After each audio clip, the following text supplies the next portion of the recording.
Mile Jedinak is alongside Aaron Moy. Wide right is Matthew Leckie. Wide left is Robbie Kruse. Celtic's Tom Rogic is in behind Andrew Nabbout, who is the striker. So Lasse Schöne will be alongside Thomas Delaney in the centre of that Denmark defence. Clear blue skies, one or two puffy white clouds above the stadium. It is a magnificent arena. And Leon Osman, it's a big game, obviously, for both sides.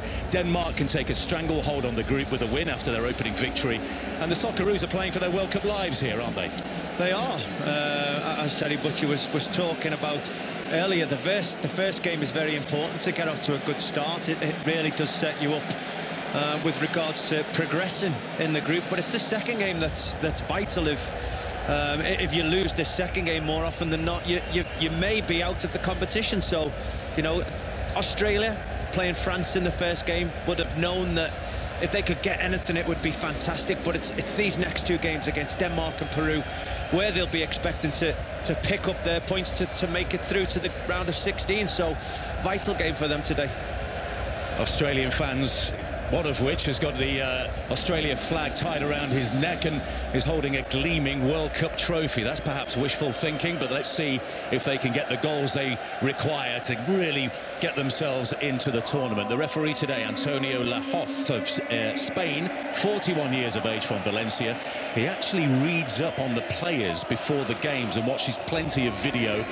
And he says, look, if one of the players out there has just had a child, I can congratulate him. He'll know if a player is having any personal problems, calls all the players by their first name. So we'll see if he's familiar with them here today. Underway in Samara, Denmark in their white shirts, red shorts and white socks, are kicking to the goal away to the right-hand side. The Australians in all dark green today, and straight away Kruse has conceded the free kick with a foul on Dalsgaard, the right back for Denmark, and the Danes have a free kick here that they can perhaps send into the area with their tall centre-backs searching for an early goal. Australia lining up their defensive line about a yard or two outside the penalty area. Mile Jedinak, with that captain's armband tight around his left bicep, is organising things back there. Matt Ryan in his all-purple goalkeeping kit is a yard or two off his line, and the free kick will be taken, of course, by Christian Eriksen. So we expect a good service here. Two-man wall is just to the right-hand side of the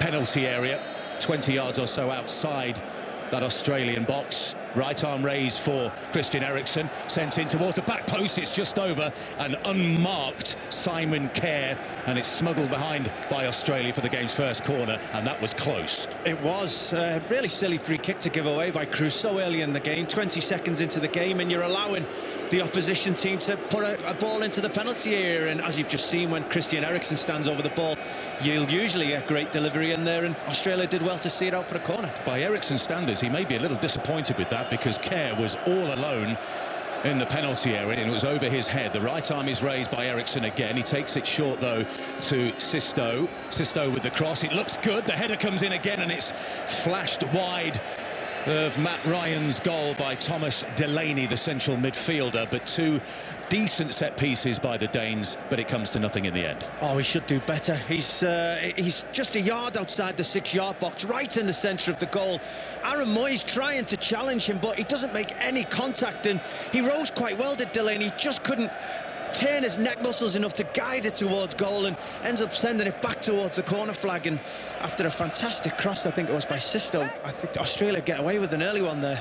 2 minutes gone, 0-0, Denmark against Australia, the World Cup 2018 on 5 Live. Åge Hareide is the Norwegian coach of Denmark, 64 years of age. He was appointed in 2015. Big shoes to fill. Morten Olsen, you'll remember, he was in charge of the national team for 15 years. Denmark on the attack. Here's Eriksen just trying to wriggle through the challenge of Jedinak on the edge of the penalty area, but Jedinak did well. And now Australia can attack for the first time down the left-hand side through Robbie Kruse, who plays his football in Germany for VfL Bochum. It's back now with Mark Milligan to his fellow central defender Trent Sainsbury, who's with Grasshoppers in Switzerland on loan. Josh Risdon of Western Sydney Wanderers. And for the first time, here's Aaron Moore, the bald-headed figure. And what a season he had in the Premier League with Huddersfield Town. Not only scoring the odd goal, providing the odd assist, he created lots of chances, and also I think was 5th in tackles won as well. That's That's called a box-to-box midfielder, Leon, a man after your own heart. I'm not sure the tackles part is a man of my own heart, but fantastic achievements, and arguably their standout player this season. Staying in the Premier League, as I said, fantastic achievements, and now he gets to go on and show the world what he can do in a World Cup. Nikolaj Jorgensen with some strong centre-forward play out on the left-hand side. He's won the ball back for Denmark, and here's Paioni Sisto, who was born in Uganda, arrived in Denmark aged just 2 months, only received his citizenship in 2014. He's been fast-tracked into the national team. Simon Kjær, the centre half, long angled ball towards the corner flag, but it's headed out comfortably by Risdon, and down the right-hand side, Matthew Leckie, to the roar of the Socceroos fans. There's a diagonal ball towards the edge of the penalty area, in striker Nabbout. He plays it back on the edge of the area, and the shot comes in, but it takes a deflection, and it goes wide for the corner. Tom Rogic of Celtic with the first shot in anger from the Socceroos.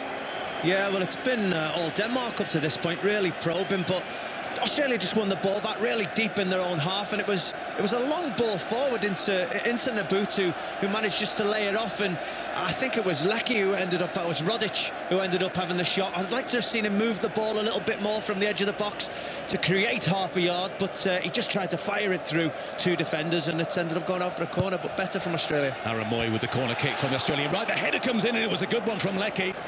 It was over the crossbar. He looks disappointed, but set pieces playing their part early in this one.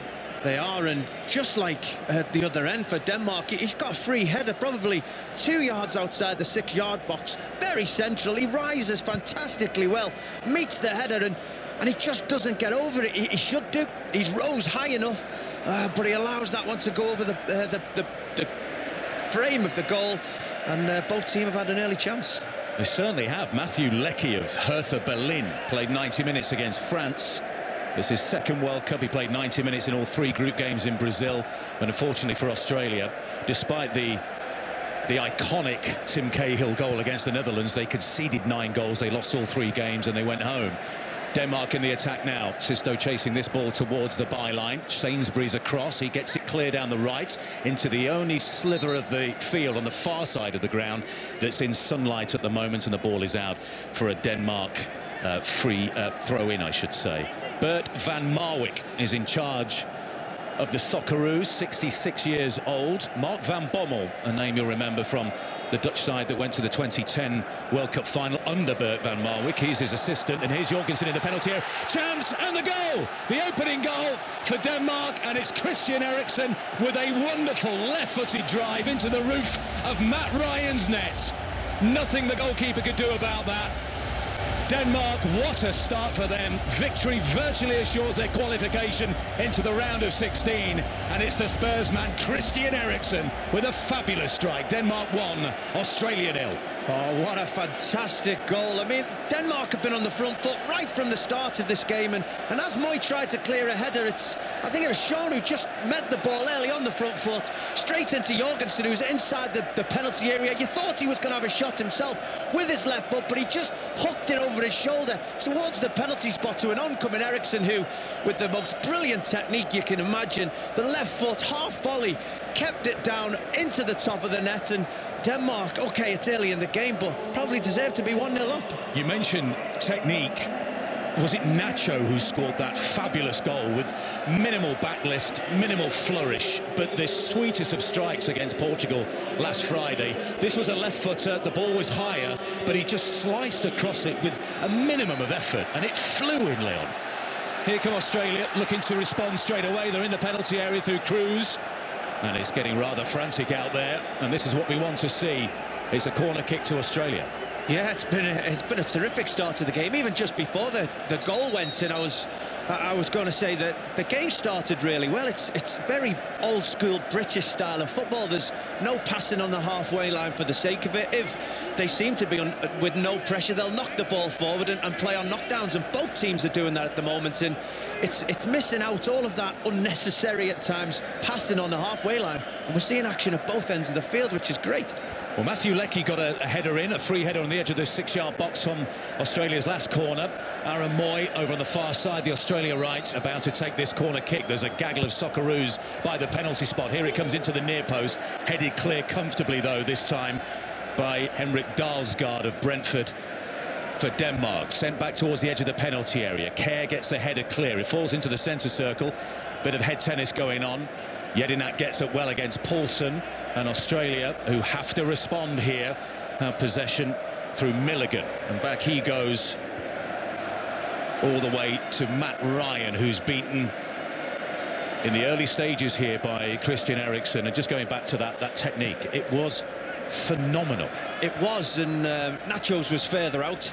He was outside the penalty area, coming onto it with his right foot, but I think Eriksen's is more difficult. It's higher. It's not just bouncing on the floor, which are usually easier to keep down. It's probably hip height as he swiveled his left foot, and you know, in being right-footed, to do that with his so-called bad foot, the ball bouncing so high. It's terrific technique and a fantastic goal. Well, he only scored one competitive goal in his first 6 years in the national team, Christian Eriksen. Then he managed 11 in qualifiers. Only Lewandowski and Ronaldo scored more in European qualifying. Free kick to Denmark. It's sent all the way over the top towards Jorgensen. I'm not sure whether he would have been offside or not. The flag did stay down. He didn't get a head on it, and it went through to Matt Ryan, and we play on.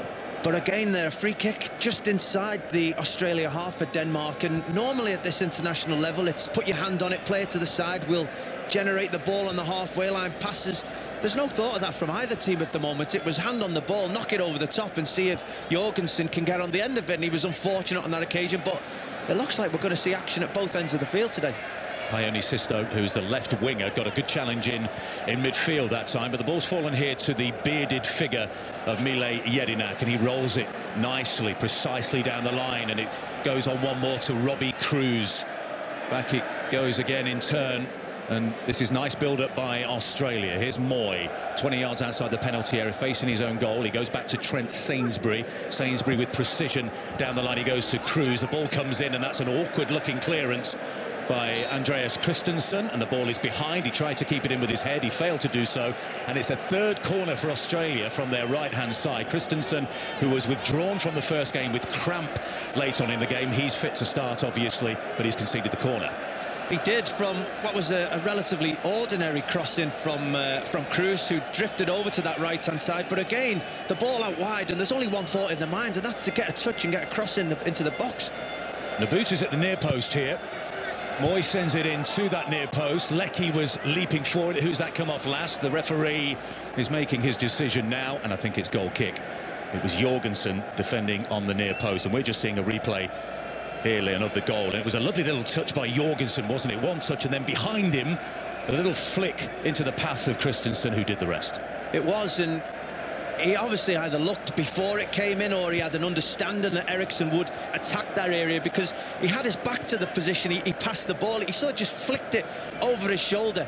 Eriksen must have given him a shout to play it into that area, and as I said, the ball was bouncing. It starts to come up, and it's the most difficult one to hit, that's coming up as high as your hip, and you're trying to swivel with your left foot, but he did it so well. The strike alone obviously deserved the goal.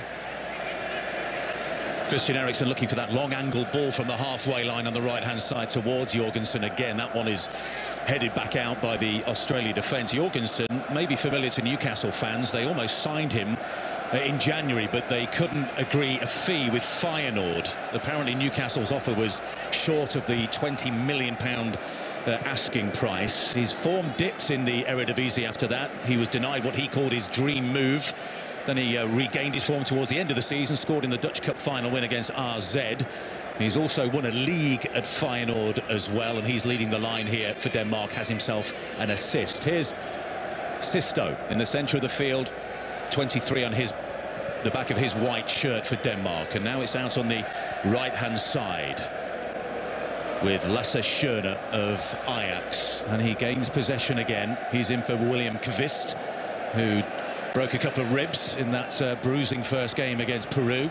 His World Cup lasted 36 minutes, and it is over. And because the injury happened in the first game, they can't replace him. So the Danes are down to a squad of 22. Bert van Marwijk just wearing a white shirt, sleeves rolled up to the elbow, hands in his pockets in the technical area. He was appointed in January. He actually led Saudi Arabia above Australia in qualifying, then left that job. And when Ange Postecoglou stepped down, citing tiredness, fatigue for the Australians, who had an arduous qualification process that lasted